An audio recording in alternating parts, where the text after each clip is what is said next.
Hey, welcome back to the AI Advantage, where we talk about the skills that you need to thrive in the intelligence age. And it's been a crazy week, lots of announcements happening online. In AI, we're seeing advancements in robotics, and that's why we think the intelligence age is so much more than just AI. It is the age of intelligence, because I think we're going to be squarely in the land of robotics very soon. In other words, having a robot in our house to assist us that is AI powered. And remember, 2 years ago, I got my first robot on my property, and it mows our lawns through the day, the night. It's full robotic mower. Does one function, kind of like a Roomba that does your vacuum cleaning some people have. We don't have one of those. But the intelligence level, the smartness of it is mind-blowing, and what it produces for us is incredible. So I think we're moving into this whole age of intelligence. I want to share something quickly that I find super funny in how algorithms, work, particularly of the social media channels, etc., that are out there. So what I'm just going to share here with you is this is our TikTok account, right? And you can see we do shorts out of these videos. Look and you at can those see we get it stills. between. What's that?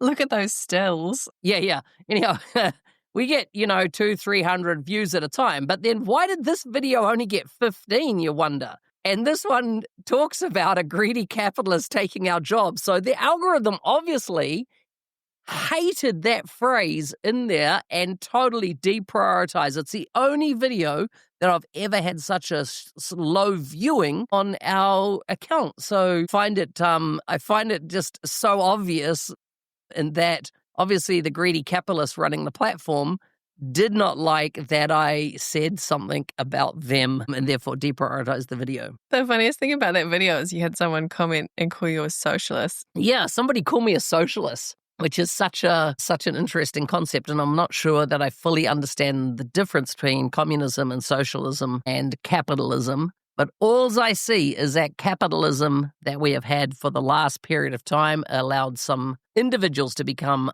mega wealthy, and there's a lot of poverty in the world that still needs addressing. And so there's an inequality in how this is working at the moment. I mean, whatever the ism, whatever word or label you want to put on it, we should always be able to come back to explaining it in simple language. And whatever, if you can be clear on what you value and how you want to, either create or support systems that help, live that out, then I think that's the main thing. And we watched, was it called The Beanie Bubble, a movie the other night, and it was all about the rise of TY or Ty, the toy company, Beanie Babies in the 90s. And there were a couple of, it's a wild story anyway, and I love the disclaimer they give at the start, which is essentially that it's a true story, but they've also made some stuff up. And you wouldn't be able to tell which was made up and which was true because the true was so outrageous. It's a funny movie anyway and interesting. There was a point in it where they decide to go to the bank or go to their business broker and start this business in the late 80s, early 90s, I think. And the kind of economic position is thrown up in a montage. There's a few things like, higher than ever unemployment, general, concern, and the state of the world is just really bad. Turned to Mark and I said, that feels like the news we're getting today, right? And then anyway, the point was, or the punchline was, why do people want stuffed animals, stuffed cats? Because they need some joy. So it's these dynamics in these systems, we definitely don't control them, but we're part of them. And so being able to observe and then make sense of what you observe for yourself, I think is the so what. Yeah, my takeaway from the movie was, here's a guy that became a billionaire. He's still alive today. The guy that And I don't know what is fact and fiction from the movie, as I say, but there were 3 ladies that helped him become extremely successful, and yet he totally cut them all out as part of his growth, and that everything was around his ability and his skills, and yet these 3 women massively influenced, if not created the trajectory that made that phenomena happen at the time. But what shocked me is that these people that become super, super wealthy, billionaires we're talking about here, and I'm not saying that this applies to all billionaires, but the nickel and diming of somebody on $12 an hour, minimum wage, And yet this individual lady had created over $100 million in revenue. And he was like, yeah, but you were using my assets, to do it. But it was her ideas that created this phenomenal transformation in the business. And I'm just like, why isn't there a more even distribution to the people that, have the ideas that create these massive impacts on business? And this is why today's topic is around ethical decision-making with AI, because I feel that ethical decision-making, we've got to think about it in the concept of AI, but ethics goes well beyond AI. And if you're an unethical individual, AI is probably going to amplify it. Remember earlier on, I talked about AI as a mirror. And if it's a mirror of the character, I suppose, to some degree of the people using it. And so the risk is to say that AI could act unethically. Well, I think the overlords of AI that are running it potentially have more of a influence over whether it acts ethically or not. When I was thinking about the topic for this week, ethical decision-making and safety, I just could see in my mind's eye the scene from the movie Billy Madison, which is one of the classic Adam Sandler movies from the 90s or the early 2000s. I used to watch them all with my brothers. They absolutely loved them. And this movie, actually, I watched a little bit of it back and it has aged very poorly. Content warning, but there's this point. So basically the concept is Billy Madison is a spoilt rich kid who gets cut off. His dad cuts him off because he's just, never finished school, just absolutely wasting his time and wasting his money. And so in order to get sort of reinstated back to his level of lifestyle that he expected or had got used to, his dad says to him, you've got to go back to school. And so that's the whole premise of this movie, is this bit of a dropkick character goes back to school. And then at the end of he's got this nemesis in the dad's company who wants to take over from the company. And the kind of the conflict in the movie is whether or not will Billy go through school and be able to be, I think, as president of the company instead of this other guy. And this guy's a snake. He is just dirty. He's doing everything he can. He's dodgy in the business. He's dodgy in his interactions with Billy Madison. And at the end, they do this decathlon, the two of them, they do this decathlon, and the winner of the decathlon is essentially going to get this prize. And they have to answer, sort of talk about a particular topic or answer a question. And there's one point in it, Billy Madison does this rambling answer to her question. And he the music swells and the crowd cheers and you're like, he's got it. And then the host basically just decimates him saying you have not made any sense. There's not a coherent thought in that. And we're all dumber for having listened to it. And so it's all oh no, he's lost it. He's lost everything. And the snaky guy is sitting next to him looking like he's the cat that ate the cream. And then Billy gets to choose the last topic. And so he's scanning this board of 20-odd topics, and then he hits on it, the one that's going to absolutely stump this guy. Business ethics. And that's the whole point, because he has no ethics. He cannot stand up there and answer a question about it because he's got nothing inside of himself. So when I was thinking about how can we be developing this skill around ethical decision making, we've got to start with that understanding of where we personally stand on these issues, these values. We keep coming back to that in the work that we do. What do we value and why? And how can we make sure that our actions and our choices are intentionally aligned with those values? I like it. So what is responsible AI, Meg? Rolling out Microsoft 365 Copilot licenses isn't enough. You need an adoption plan to get people using it well. In our new book, published by Microsoft, we offer a practical guide to successful Copilot adoption. Many leaders believe in the why of Copilot and AI, but they need guidance on how, from practical frameworks to enabling champions and measuring impact. Get your copy of Microsoft 365 Copilot Adoption now from Amazon, or find a link in the show notes. Yeah, well, that's the thing.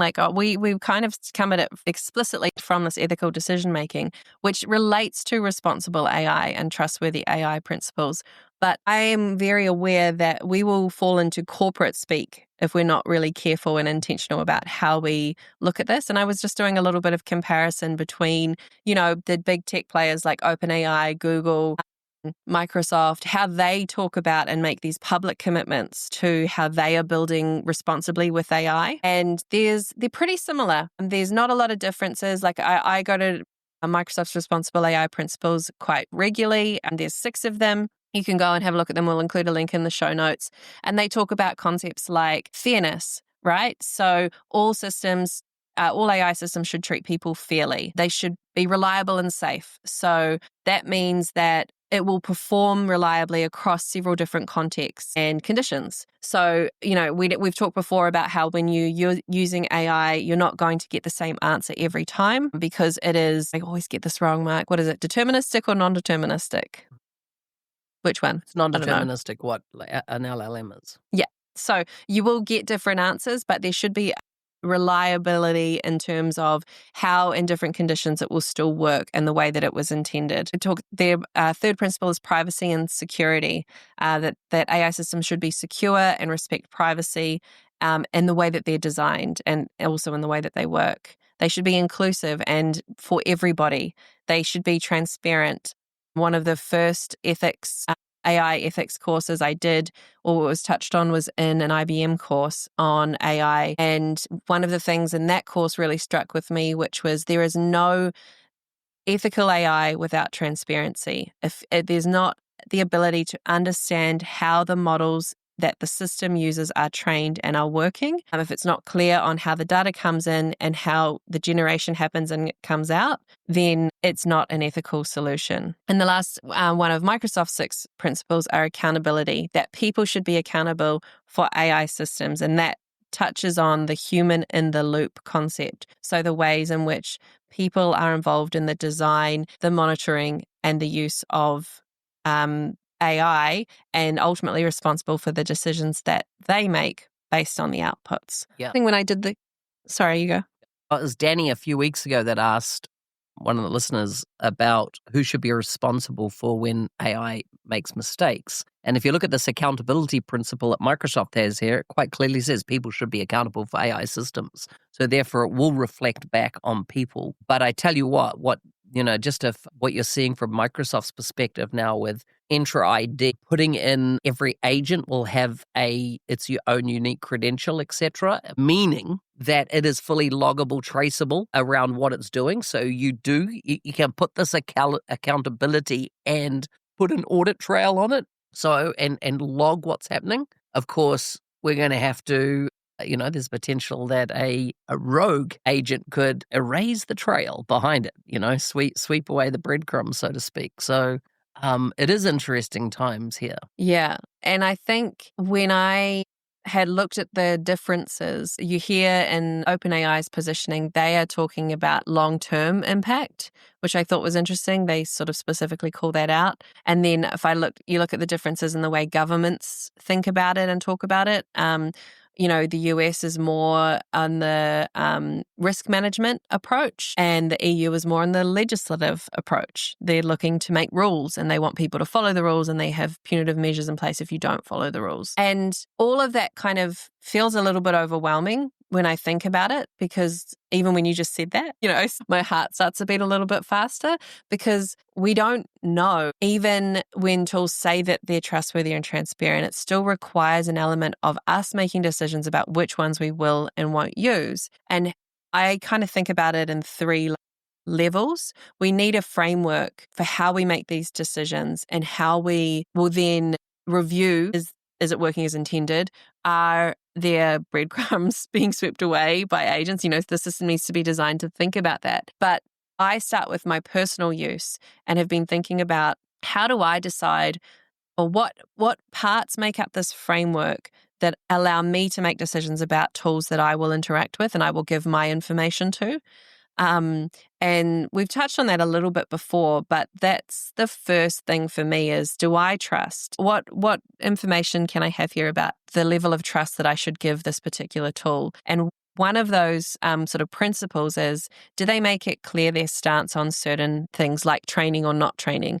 And the catch, the sort of thing to be aware of there, is terms and conditions are changing all the time. And that's true across the board of every single tool, right? So there's almost an element in the framework that I need to be having a check to go back and understand. There was one, we were talking about Zoom, for example, their terms of use, and this is pre-generative AI buzz and hype back in 2020. It was when the use of it had shot right up. People were using Zoom more when they were joining calls from home, and only then sort of realizing that Zoom's terms of use had some holes in it that other enterprise video conferencing tools like Google Meet and Teams didn't have. And then now come into the AI scenario where, they're able to take whatever you record and whatever you use their tools for and use for their own training, and understanding, do you want that depending on what you're recording, I think is a fair question. Yeah, actually that Zoom's terms of use came out, I think, in much more recent times. So it came out in 2023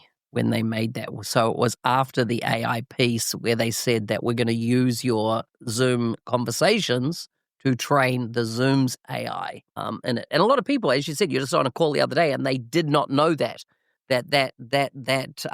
was in there. And, it's one of the reasons why I've left Facebook or most of Meta's channels, is that because when I look at the way Zuckerberg and that organization can think about ethics, it is not aligned with me at all, not even remotely. And so therefore I don't want to be part of that. And this is going back to critical thinking again of going, hang on a second, what has it been used for? How is it affecting how I think in the world, or what's it been used and influence for? Now, the thing is that, the area of ethics and safety is such a broad area and it means different things to different people, and it has been politicized, right? It's been turned into a political pawn backwards and forwards. But I think fundamentally, AI should be here to help humanity, right? To help us as humans in life. And I believe fundamentally it will do that, but it's who are the people behind the scenes controlling it, and do they have ulterior motives? Because, there's some folks that don't believe the average human being is intelligent enough to make these decisions for themselves, and they think they're more intelligent to make it on our behalf. And therefore, it comes down to then how will they use these tools to enhance what they're doing. I had a certifier here last week who was certifying my new solar system that Meg and I have had put in on our property. And he was asking, am I worried that, the Terminator thing is going to happen with AI? And I'm like, it's funny because I hadn't thought about that for ages, for a good wee while since, generative AI came about. And I was like, I'm absolutely not worried about a Terminator type scenario ever happening in where the technology is going. I do not see that dystopian view. I see more the potential for a few elites that, for whatever reason, get themselves into a position, if they're not already in a position, that will use the tool to do their bidding and potentially submit us to servitude to that system or their way of thinking how the world should work. And it's a fine line, right? Because you can start getting into the conspiracy theory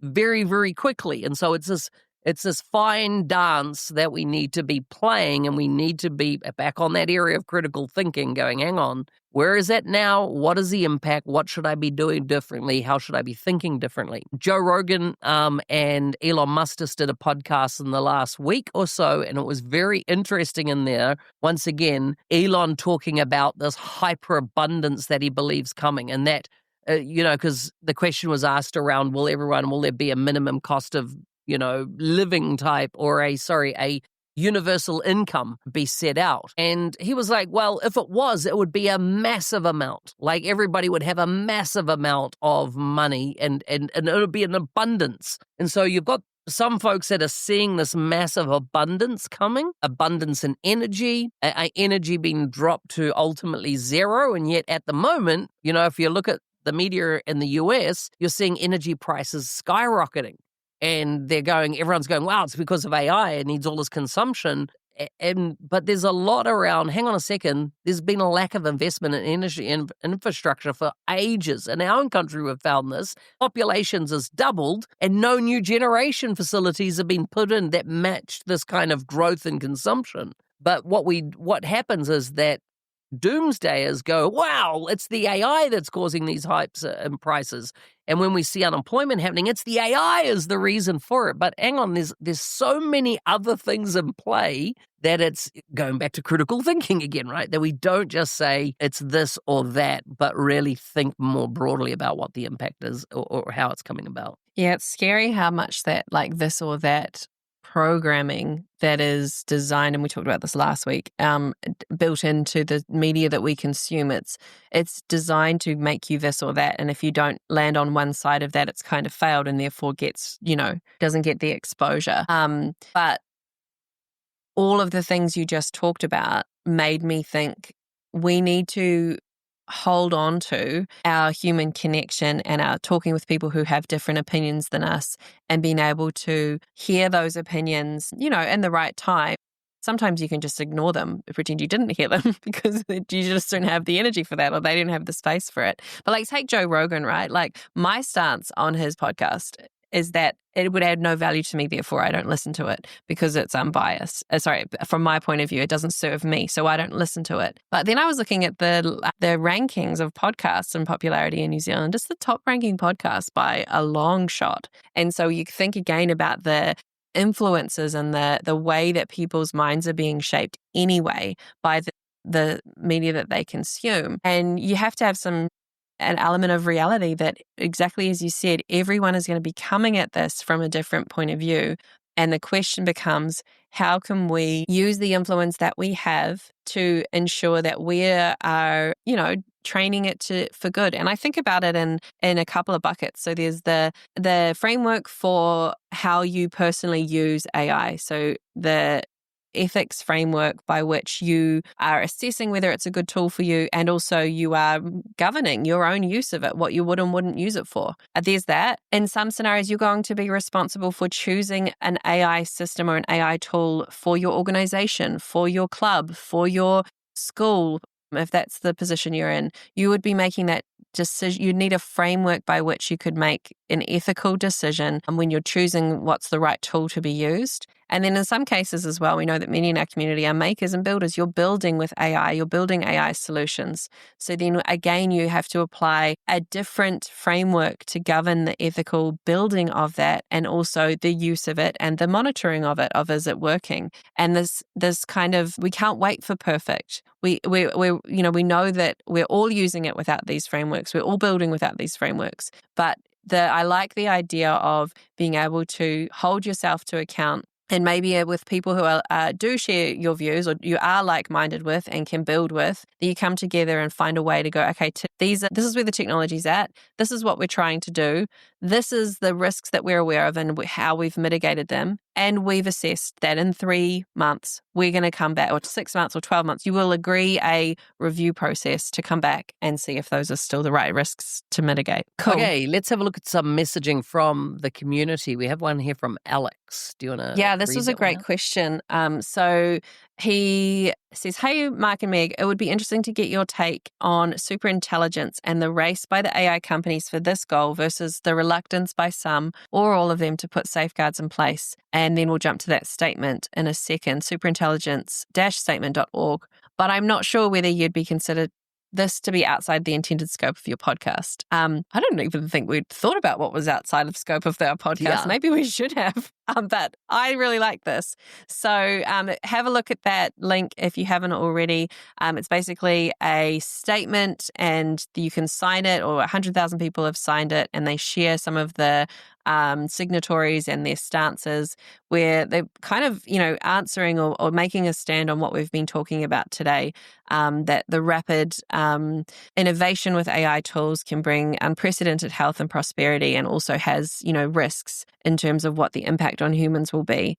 The statement that they have is really simple. It's just 2 sentences. It says, we call for a prohibition on the development of superintelligence not lifted before there is 1, broad scientific consensus that it will be done safely and controllably, and 2, strong public buy-in. So, Mark, what do you think? I'm not sure if you've had a look at who signed that. The people that stood out to me was Jeffrey Hinton, the most Steve famous person Wozniak. that jumped out was Steve Wozniak, right? One of the founders of Apple. Sir Richard Branson signed it. There's a couple of big names on there. It's potentially toothless. Yes, great. We've, pledged to, but no government, no organization is under the influence of it. And there's an element that I feel that this statement comes from a place of fear. And I have learned a long time ago, in my life, nothing good comes from a fear-based framework. It doesn't serve me. So when my first thing when I view this is it's fear-based. We're worried about the unknown. Back in the original, when they were exploring the world, any part of the world that wasn't charted, they would have danger. There'd be dragons there, because we don't know what's out there. And I feel like this is the same type of thing. Danger, there'd be dragons there. And it's just it's just unexplored. And so if we go, hey, no one's allowed to explore because it's dangerous, well, we will live in ignorance. And so I feel that this is that. And so for me, I'm like, yeah, I remember when it came out, but the world's gone on and AI continues to advance and if I was looking at anything around ethics and stuff, I would look at the individuals running these organizations and make your decisions based on that. So, people like Sam Altman, what do you think? Look at some of the media, et cetera, around him and some of the people that know him. I mean, that's referenceable. Elon Musk. Meg's not a fan. I'm more of a fan of the guy. These are the things it's the people behind these things that are either going to be, Palantir, another big player. What are your thoughts on the individuals running them? What do they do outside their day job? What clubs are they into and things? Because you're probably going to get a good read on them and go, do these align with me as an individual and they align with my ethics? Yeah, and look at track record too, right? I remember you often were the detractor when I was at Google being like, no, they're not doing this and they should be doing this. And outside the voices, especially you being in the Microsoft ecosystem, you're quite critical. And now that I've come outside as well, I hear a lot of criticism as well. So it's really interesting to hear that perspective.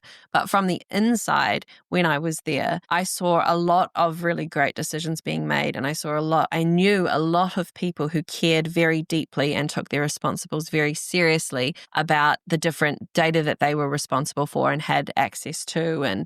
And so it's that combination of getting a point of view from people from the inside who are maybe detractors or critics, and then looking at your own views as well. Yeah.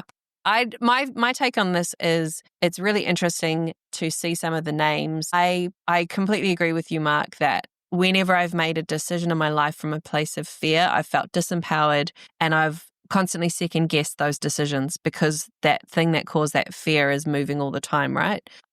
But I thought this was a really interesting statement and I will be watching it with interest as it evolves. Remember, if you are hearing this podcast, it is in video format on Spotify and YouTube. We have a WhatsApp group.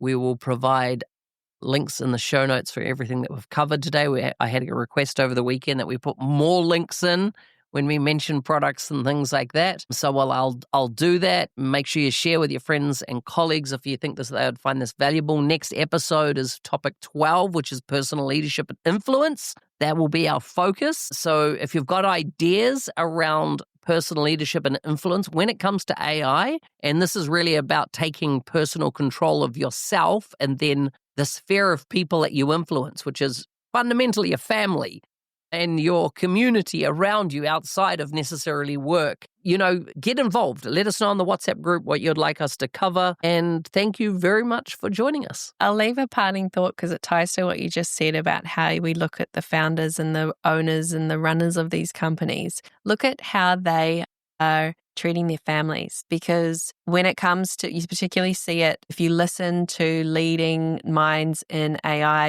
and technology, when they're asked about their children, they will say, oh, no, they're not online. Or they don't use the tools. They're not on Facebook. They don't have these things. And it's interesting. There's something to learn there, I think, in terms of it's good for thee and not for we. So, it kind of, I think, boils down to we should all touch grass a little bit more often as well. Thanks, everyone.